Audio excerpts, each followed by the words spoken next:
প্রিয় দর্শক, আসসালামু আলাইকুম। এন্টারটেইনমেন্ট টিভির সংবাদে স্বাগত। সংবাদ উপস্থাপনায় আছি এন্টারটেইনমেন্ট টিভির সিইও মহিউদ্দিন খান। শুনছিলেন সংবাদ শিরোনাম, ফিরছি বিস্তারিত সংবাদে। দীর্ঘদিন বৃষ্টিপাতের কারণে বেশ কিছু অঞ্চল প্লাবিত হয়েছে।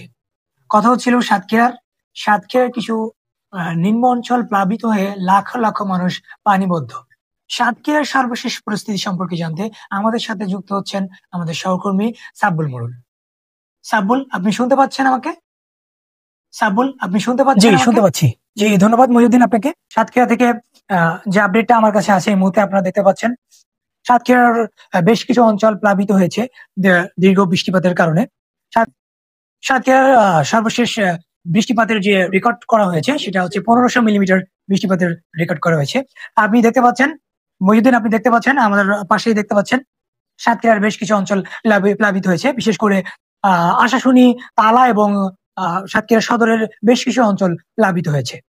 সাতক্ষীরা সদরের 9টি অঞ্চল ইতিমধ্যেই পানিবদ্ধ অবস্থায় আছে এবং সাতক্ষীরার হাজার হাজার লাখ লাখ মানুষ পানিবদ্ধ ভিতরে জীবনযাপন করছেন, কঠিন জীবনযাপন করছেন। এবং এর মূল সমস্যা সেটা হচ্ছে শহরের যে কেন্দ্রিক সদর যে সদর উপজেলার সদিয়ানের যে পরিস্থিতি, এখানে নগর পর্যাপ্ত পরিমাণে প্ল্যানিং এর অভাব আছে। নগর পানি নিষ্কাশনের যে ব্যবস্থা সেটি কিন্তু ভেঙে পড়েছে, যে কারণে স্যানিটারি ব্যবস্থাও খুবই খারাপ অবস্থা দেখতে পাচ্ছেন আপনারা। মানুষের ঘর বাড়ি প্লাবিত হয়েছে, ইতিমধ্যেই পানিবদ্ধ আছে হাজার হাজার মানুষ। তারা খাওয়া দাওয়া চলাফেরা করতে পারছে না। চলাচলের জন্য তারা ভেলা তৈরি করেছে। সাতক্ষীরার যে ঘের অঞ্চলগুলো আছে, ঘেরের যে পানি নিষ্কাশনের যে রাস্তা, সেই রাস্তা বেড়িবাঁধের কারণে, কিছু অসাধু ঘের ব্যবসায়ীর কারণে এই অবস্থার সৃষ্টি হয়েছে। আমরা কথা বলছিলাম এখানে স্থানীয় লোকজনদের সাথে, তাদের কাছ থেকে আমরা জানতে পেরেছি যে সাতক্ষীরার ঘের অঞ্চলের কারণেই পানিবদ্ধতার মূল কারণ পানি নিষ্কাশনের যে ব্যবস্থা, সেখানে বেড়িবাঁধের কারণে পানি সরার কোনো ব্যবস্থা নেই।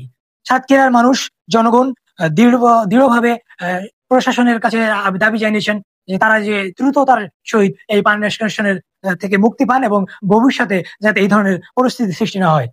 শুনছিলেন মহিউদ্দিন। সাতক্ষীরা থেকে সর্বশেষ সংবাদ জানাচ্ছিলাম মহিউদ্দিন। দর্শক, সাতক্ষীরা থেকে যুক্ত ছিলেন আমাদের সহকর্মী সাব্বুল মোড়ল।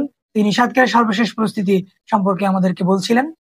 প্রিয় দর্শক, এই ছিল আমাদের সংবাদটি ভালো লাগলে আমাদের ইউটিউব চ্যানেলটি সাবস্ক্রাইব এবং ফেসবুক পেজটি ফলো করতে ভুলবেন না। পরবর্তী সংবাদ দেখার আমন্ত্রণ জানিয়ে আজকের মতো বিদায় নিচ্ছি। আল্লাহ হাফেজ।